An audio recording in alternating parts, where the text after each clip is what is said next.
തിരുവനന്തപുരം കോർപ്പറേഷന്റെ കെടുകാര്യസ്ഥതയ്ക്കെതിരെ പ്രതിഷേധ ധർണയുമായി LDF കൗൺസിലർമാർ. തെരുവുനായ പ്രശ്നത്തിൽ BJPയുടെ ഭരണസമിതി അടിയന്തരമായി ഇടപെടൽ നടത്താത്തതിൽ പ്രതിഷേധിച്ചാണ് ധർണ. പ്രതിഷേധ ധർണ മുൻ മേയർ ശ്രീകുമാർ ഉദ്ഘാടനം ചെയ്തു.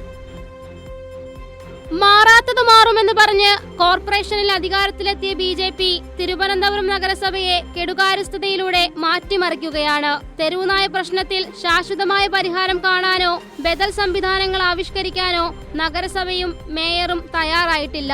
ഇതിൽ പ്രതിഷേധിച്ചാണ് LDF കൗൺസിലർമാർ നഗരസഭയുടെ കവാടത്തിൽ പ്രതിഷേധ ധർണ സംഘടിപ്പിച്ചത്. നഗരസഭയുടെ നേതൃത്വത്തിലുള്ള മാലിന്യ സംസ്കരണം പാളിയതാണ് തെരുവുനായകളുടെ എണ്ണം വർദ്ധിക്കാൻ കാരണമെന്ന് ധർണ ഉദ്ഘാടനം ചെയ്തുകൊണ്ട് മുൻ മേയർ ശ്രീകുമാർ പറഞ്ഞു. പരിഹാരമുണ്ടാക്കുമെന്ന് പറഞ്ഞ് അധികാരത്തിൽ വന്നവരുടെ ഭരണ കാലാവധി തന്നെ 6 മാസം പിന്നിട്ടിരിക്കുകയാണ്. ഭരണം 6 മാസം കൊണ്ട് ചെയ്യാൻ കഴിയുന്ന കാര്യങ്ങൾ ചെയ്യേണ്ട ഒരു കാലാവധി കൂടിയാണ്. അധികാരത്തിൽ വന്ന ഉടനെ തന്നെ നമ്മുടെ മേയർ പ്രഖ്യാപിച്ചത് തിരുവനന്തപുരം നഗരത്തിലെ നായയുടെ വിഷയത്തിന്, തെരുവ് നായ്ക്കളുടെ വിഷയത്തിന് ഞങ്ങൾ പരിഹാരം ഉണ്ടാക്കി കഴിഞ്ഞു എന്നാണ്. കേവലം 10-20 നായ്ക്കളെ ഒരു ഷെൽട്ടറിൽ പാർപ്പിച്ചുകൊണ്ട്, ഏതോ ഒരു വീട്ടിലുള്ള കുറച്ച് നായ്ക്കളെ എടുത്തുകൊണ്ടുവന്ന് ഒരു സ്ഥലത്ത് പാർപ്പിച്ചുകൊണ്ട് ഈ തെരുവ് നായയുടെ വിഷയം ഇവിടെ പരിഹരിച്ചു എന്നുള്ള വീമ്പിളക്കുന്ന കാഴ്ചയാണ് നമുക്ക് കാണാൻ കഴിഞ്ഞത്.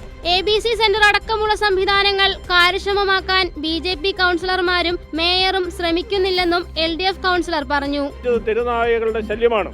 എന്നാൽ തെരുവുനായകളുടെ നിയന്ത്രണം വരുത്തുന്നതിന് വേണ്ടിയുള്ള ABC പ്രോജക്റ്റ് ഏറ്റവും ഫലപ്രദമായി നഗരസഭയ്ക്കകത്ത് നടപ്പാക്കാൻ കഴിഞ്ഞതുകൊണ്ട് തന്നെ അതിൻ്റെ ശല്യം ഒരളവ് വരെ കുറഞ്ഞിരുന്നതാണ്. എന്നാൽ ഇപ്പോൾ ഇവിടുത്തെ മാലിന്യം നീക്കം ചെയ്യുന്നതിലുണ്ടായ വീഴ്ചയുടെ ഭാഗമായിട്ട് തന്നെ തെരുവുനായകളുടെ ശല്യം വർദ്ധിച്ചു വന്നിരിക്കുന്നു എന്നുള്ളതും തുടർച്ചയായിട്ട് മനുഷ്യ ജീവനുകളെ അത് ഇല്ലാതാക്കുന്നു എന്നുള്ളതും നമുക്ക് കാണാൻ സാധിക്കും. കഴിഞ്ഞ ദിവസമാണ് VSSCയിൽ റിസർച്ചിനെത്തിയ കോഴിക്കോട് സ്വദേശി തെരുവുനായ കുറുകെ ചാടിയതിനെ തുടർന്നുണ്ടായ അപകടത്തിൽ മരണപ്പെട്ടത്. വിദ്യാർത്ഥിയുടെ ജീവൻ നഷ്ടമായിട്ടും നഗരസഭയുടെ ഭാഗത്തുനിന്ന് യാതൊരു നടപടിയും ഉണ്ടായിട്ടില്ല.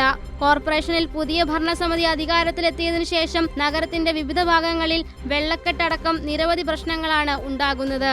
കൈരളി ന്യൂസ്, തിരുവനന്തപുരം.